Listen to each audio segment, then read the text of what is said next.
பெரிய கோவத்தை எனக்குள்ள உருவாக்கிச்சு. எதை நோக்கி அப்படின்னா, வெறும் லாபமே பிரதானம் அப்படின்னு இருக்கக்கூடிய முதலாளிகள் மேலேயும், முதலாளித்துவம் மேலேயுமே ஜென்ரலாகவே ஒரு பெரிய கோவம் உருவாக்கிச்சு இந்த படம். ரொம்ப நியாயமான ஒரு கோவம் தான் அது அப்படின்னு நினைக்கிறேன். ஏன்னா நீங்கள் லாபமே பிரதானம்னு இருக்கிற முதலாளிகள்னால எப்பேற்பட்ட ஒரு பெரிய கஷ்டங்களும் சோகங்களும் எத்தனை வாழ்க்கைகள் வந்து அழியுது இங்கே நம்ம சமுதாயத்தில் அப்படின்றத இந்த படம் மறுபடியும் நமக்கு நினைவூட்டுது. கனியுடைய கேரக்டர் ரொம்ப முக்கியமான கேரக்டர். அதனால தான் அவர் என்ன சொல்றாரு, நீங்கள் முதலாளிகள் அவங்கள முதல்ல நீங்கள் ஏதோ ஒரு பெரிய கடவுள்களாக பார்க்குற ஒரு தன்மையை தவிர்க்கணும். ஏன்னா அல்டிமேட்லி அவங்க ஒரு வேலையை செய்கிறாங்க, நீங்கள் ஒரு வேலையை செய்கிறீங்க. உங்கள் வேலைக்கு ஏற்ற ஊதியம் தான் உங்களுக்கு கொடுக்கப்படுது. அதுக்காக நீங்கள் ஒரு பெரிய அப்படியே ஐயா எனக்கு கொடுத்துட்டீங்களே அப்படின்ற ஒரு பெரிய நன்றி கடன்லாம் காட்ட வேண்டிய அவசியம் கிடையாது. நீங்கள் 2 பேருமே சமம் அப்படின்னு பேசக்கூடிய அந்த ஒரு சித்தாந்தம் ரொம்ப முக்கியமானது.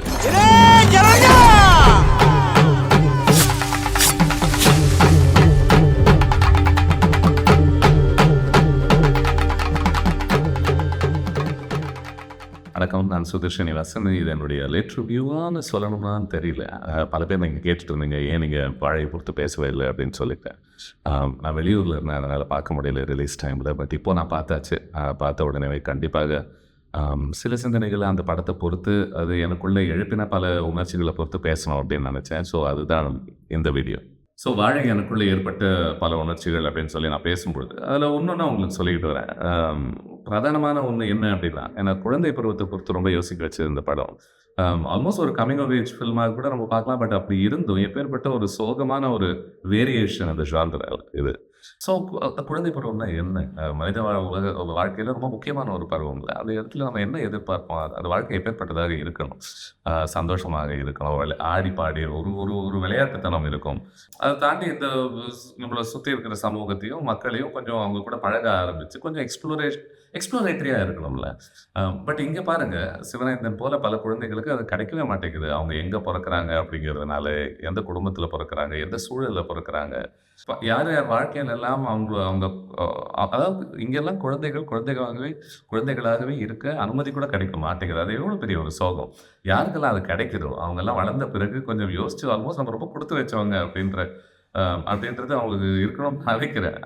இந்த மாதிரி படங்கள் பார்க்கும்போது நமக்கு புரியவே வருது உண்மையாக சொல்லப்போனால். இந்த படத்தில் சிவனேந்தன் பாருங்களேன், ஒவ்வொரு முறையும் அவன் எங்கெங்கெல்லாம் சந்தோஷமாக இருக்கான். அவன் டீச்சரோட பேசும்பொழுதாக இருக்கட்டும், இல்லை சூப்பர் ஸ்டார் ரஜினி எனக்கு எவ்வளோ பிடிக்கும் அப்படின்னு பேசும்போது, இல்லை அவனுடைய நண்பனோட போய் அங்கே பழகும்பொழுது, ஸ்விம்மிங் பண்ணும்பொழுது. பட் அந்த காட்சிகளை காட்டும்போது எனக்கு ஆல்மோஸ்ட் ஒரு பெரிய பதட்ட மனநிலையில் தான் நான் இருந்தேன். ஏன்னா அவனுடைய வாழ்க்கை எப்பேற்பட்டதாக இருக்குது, அடுத்து இவன் வாழ்க்கையில் எப்பேற்பட்ட ஒரு பெரிய சோகம் வருமோ அப்படின்றத நம்மளை யோசிக்க வைக்கிறது. இந்த படத்தில் அடிக்கடி அவன் கொஞ்சம் கொஞ்சிக்கிட்டு இருக்கிற ஒரு மாட்டுக்குட்டி ஒன்று இருக்கும். அது இறந்து போன ஒரு கண்ணுக்குட்டி. அதை பார்க்கும்பொழுது எல்லாமே அந்த இறந்து போன கண்ணுக்குட்டியை பார்க்கும்பொழுது அது ஆல்மோஸ்ட் எது கூட ஒப்பிடணும் அப்படின்னு தோணுச்சுன்னா, இவனோட ஒரு கொலை செய்யப்படுற ஒரு ஒரு குழந்தை பருவமோ அப்படின்ட்டு கூட என்னை யோசிக்க வச்சுருக்கேன். மனித உறவுகள் எப்பேற்பட்ட ஒரு அழகு இருக்குல்ல, எப்பேற்பட்ட ஒரு பயன் அப்படின்னு சொல்வதை விட நம்ம வாழ்க்கைக்கான ஒரு அர்த்தமே அதில் தான் இருக்கும் அப்படின்னு யோசிக்க வச்சது வாழை எனக்கு. சிவனேந்தன் மற்றும் குடும்பத்தை பார்க்கும்பொழுது அவன் எவ்வளோ பெரிய ஒரு கஷ்டத்தில் அவன் வளர்க்கப்பட்டாலும் கூட அவனுக்கு எங்கெல்லாம் சந்தோஷங்கள் கிடைக்குது பாருங்கள். முக்கியமாக அந்த டீச்சர் கூட பழகும் பொழுது, அவனுடைய நண்பனோட பழகும் பொழுது, அவனுடைய அக்கா கூட இருக்கக்கூடிய ஒரு பெரிய பாசமான உதவலையும், அவனோட அம்மா மேலே அவன் வச்சிருக்கிற ஒரு பெரிய எம்பத்தி எனக்கு ரொம்ப ஆச்சரியமாக இருந்துச்சு. இந்த சின்ன வயசில் இவ்வளோ ஒரு அண்டர்ஸ்டாண்டிங் இருக்கே இல்லை, அம்மா கிட்ட உடம்பு சரியில்லை பரவாயில்ல, ஏன்னா குழந்தைகள் கொஞ்சம் செல்ஃபிஷாகத்தான் இருப்பாங்க, அதுதான் அவங்களுடைய நேச்சர். பட் அதையும் தாண்டி அவனுக்கு அது கூட அலோவ் பண்ண படலை அவனுடைய சுச்சுவேஷனில். அப்புறம் இன்னொரு ரிலேஷன்ஷிப், ஒரு ஆல்மோஸ்ட் ஒரு தந்தையாக பார்க்கக்கூடிய கலை அரசன் பிளே பண்ணக்கூடிய கனி அப்படிங்கிற ஒரு கதாபாத்திரம். இன்ஃபேக்ட் அவருடைய கதாபாத்திரம் கூட சில உண்மைகளுக்காக போராடும் பொழுது அவருடைய ஒரு வேலை ஒன்றாக இருக்குது, அவர் வேற வேலை அப்படின்னு அதுக்குள்ளே தள்ளி விடுறாங்க. விடும்பொழுது கூட அவர் சொல்லக்கூடிய ஒரு வரி ரொம்ப முக்கியமான ஒரு வரியாக இருக்குது. அவர் என்ன சொல்கிறாரு அந்த இடத்துல, இதுக்கு முன்னாடி நான் அந்த உயர்ந்த வேலையை செய்யும்போது ரொம்ப தனிமையாக இருந்தேன் நான். பட் இந்த ஒரு வேலை செய்யும்போதில் நான் மக்களோட சேர்ந்து இந்த வேலையை செய்கிறேன். ஸோ பரவாயில்ல, எனக்கு சந்தோஷம் தான் அப்படின்னு சொல்கிறாரு. ஸோ ஒரு பெரிய சோகம், ஆழமான ஒரு சோகத்தை பேசக்கூடிய இந்த வாழை நமக்கு மனித உறவுகளில் இருக்கக்கூடிய ஒரு அழகை சுட்டி காட்டுவது ரொம்ப ரசிக்கும்படியான ஒரு விஷயம். ஒரு பெரிய கோவத்தை எனக்குள்ள உருவாக்கிச்சு. எதை நோக்கி அப்படின்னா, வெறும் லாபமே பிரதானம் அப்படின்னு இருக்கக்கூடிய முதலாளிகள் மேலேயும், முதலாளித்துவம் மேலேயுமே ஜென்ரலாகவே ஒரு பெரிய கோவம் உருவாக்கிச்சு இந்த படம். ரொம்ப நியாயமான ஒரு கோவம் தான் அது அப்படின்னு நினைக்கிறேன். ஏன்னா நீங்கள் லாபமே பிரதானம்னு இருக்கிற முதலாளிகள்னால எப்பேற்பட்ட ஒரு பெரிய கஷ்டங்களும் சோகங்களும் எத்தனை வாழ்க்கைகள் வந்து அழியுது இங்க நம்ம சமுதாயத்துல அப்படின்றத இந்த படம் மறுபடியும் நமக்கு நினைவூட்டுது. கனியுடைய கேரக்டர் ரொம்ப முக்கியமான கேரக்டர். அதனால தான் அவர் என்ன சொல்றாரு, நீங்க முதலாளிகள் அவங்கள முதல்ல நீங்க ஏதோ ஒரு பெரிய கடவுள்களாக பார்க்குற ஒரு தன்மைய தவிர்க்கணும்.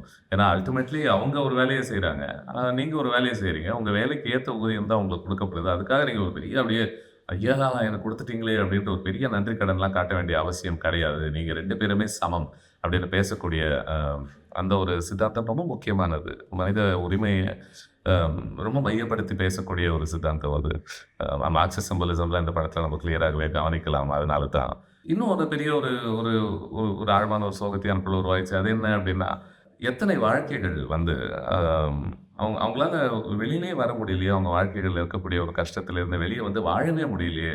அப்டின்றது கூட எனக்கு ஞாபகப்படுத்துச்சு. ஏன்னா, இங்க இருக்கக்கூடிய பல வாழ்க்கைகள் காட்டப்படுற பல வாழ்க்கைகள பார்த்தோம் அப்டின்னா, இந்த ஒரு கடன் அ அடைப்பதிலயும், அதுல ஒரு வட்டி அப்டின்னு இன்னொருத்தன் வந்து அவங்கள கஷ்டப்படுத்துவதிலயும், அதற்காக உழைச்சுக்கிட்டே இருக்க வேண்டிய ஒரு அவசியம். நான் உழைக்கிறது பத்தாதுன்னு என் குழந்தைங்களும் உழைச்சாகணும்னு தள்ளப்படுற ஒரு சிச்சுவேஷன் இருக்குல்ல. நம்மலாம் எங்கெங்கேயோ வேற வேற நாடுகள்லாம் பார்த்து அங்கெல்லாம் அடிமைத்தனம் முடிஞ்சிருச்சு. ஸ்லேவரிலேருந்து வெளிய வந்துட்டாங்க அப்படி இப்படின்னு சொல்றோம். பட் இந்த மாதிரி ஒரு ஒரு ஹாரிபிள் எக்கனாமிக் சிச்சுவேஷன்ல தள்ளப்படுற ஒரு பல குடும்பங்கள் இன்னமும் ஒரு விதமான ஒரு அடிமைத்தனத்தில தானே வாழ்ந்துகிட்டு இருக்காங்க. அது ரொம்ப ஒரு கொடுமையான ஒரு விஷயம்ல. வாழை இன்னொன்னு ஞாபகப்படுத்துச்சு. வாழையோட கவனிப்பு சின்ன சின்ன விஷயங்கள்ல ரொம்ப அற்புதமாக இருந்துச்சு. ஆழமாக இருந்துச்சு. லைக் ஃபார் எக்ஸாம்பிள் இந்த குழந்தை பருவம்னு நம்ம பேசிக்கிட்டு இருந்தோம். அதனுடைய ஒரு ஒரு முக்கியமான ஒரு குவாலிட்டி என்ன? குழந்தைகளுக்கு ஏத்த ஒரு குவாலிட்டி அப்டின்னா, சட்டு சட்டுன்னு மீண்டு வந்துகிட்டே இருப்பாங்க. எப்பேர்ப்பட்ட கஷ்டங்களாக இருந்தாலும், எப்பேர்ப்பட்ட ஒரு ஒரு அடிய தன் தன் உடல் சந்திச்சாலும் கூட. சிவனேந்திரன பாருங்க, அவன சுத்தி அவ்ளோ கஷ்டங்கள் இருக்கும் பொழுதும் கூட, ஆல்மோஸ்ட் இத எப்படி நம்ம ஒப்பிட்டு பார்க்கலாம் அப்டின்னா, எப்படி ஒரு செடி வந்து சூரியன நோக்கி வளருமோ, அதே போல இவங்க இவங்க ஒரு ஒரு லைஃப்ப நோக்கி வளரக்கூடிய ஒரு ஒரு குவாலிட்டி நம்ம குழந்தைகள். எவ்வளோ கஷ்டத்துல இருந்தாலும் கூட சிவனேந்திரன பாருங்க. அவன் வந்து நான் ஆடவா? அப்படின்னு யோசிக்கிறான். அவன் டீச்சரோட பேசவா?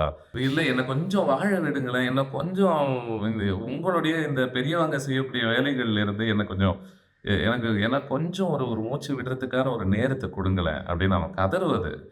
நம்மளால புரிஞ்சுக்க முடியுது. பலமுறை அவன் பார்க்குற பார்வையே அவ்ளோ ஒரு கெஞ்சல் இருக்கு அந்த ஒரு பார்வையில.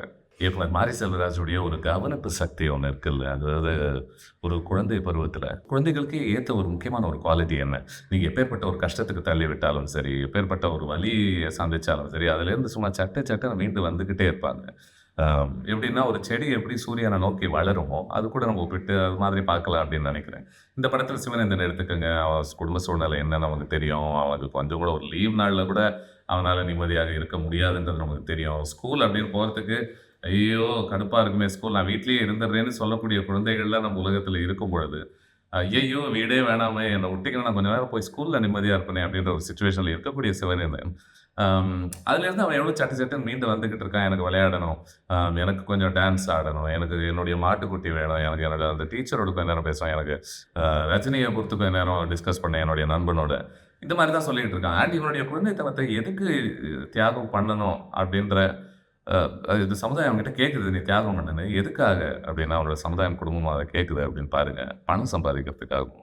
அதாவது அடல்ட்ஸ் செய்யக்கூடிய ஒரு வேலைய செய்வதற்காகவும். அது எவ்வளோ ஒரு கொடிய ஒரு விஷயம். அண்ட் அந்த மாரி ஒரு சிச்சுவேஷன் தானே இவன ஒரு இடத்துல அவனுடைய நண்பன்கிட்டயே ஒரு வரிய சொல்ல வைக்குது. என்ன அப்படின்னா, "இன்னைக்கு யாராச்சும் சாக மாட்டாங்களா? செத்தா நமக்கு இன்னைக்கு கொஞ்சம் ஒரு ஒரு கொஞ்சம் நிம்மதி கிடைக்குமே, கொஞ்சம் ஒரு ஒரு லீவ் கிடைக்குமே நம்மளுடைய ஒரு கொடிய வாழ்க்கையில இருந்து." சின்ன சின்ன சத்தங்கள் எவ்வளோ ஒரு பெரிய பாதிப்பு உளவியல் ரீதியா நமக்குள்ள குடுக்கக்கூடும் அப்படின்றது ஞாபகப்படுத்துச்சு வாழை.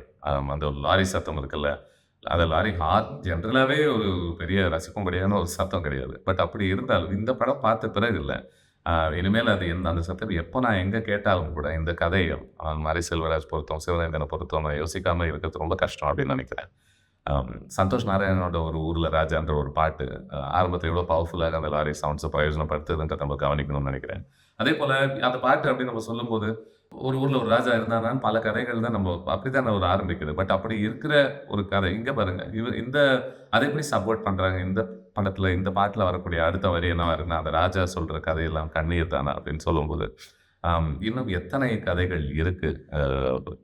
கண்ணீர் நிறைஞ்ச கதைகள் அப்படின்னு நம்மள யோசிக்க வைக்குது.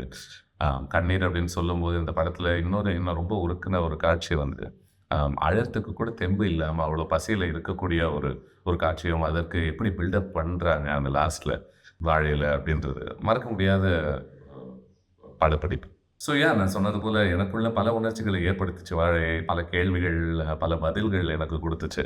பட் அப்படி இருந்தாலும் இந்த படம் பார்த்து உள்வாங்கி ஃபீல் பண்ண எல்லாருக்குமே தெரிஞ்ச ஒரு விஷயம் என்ன அப்படின்னா, ரிலேட் பண்ணக்கூடிய ஒரு விஷயம். இந்த படம் பார்த்து நீங்க வெளிய வரும்போது, "எனக்கு இந்த படம் ரொம்ப புடிச்சது" அப்படின்னு கண்டிப்பாக சொல்லவே உங்களுக்கு தோணாது. ஏன்னா இது அப்பேற்பட்ட படம் கிடையாது.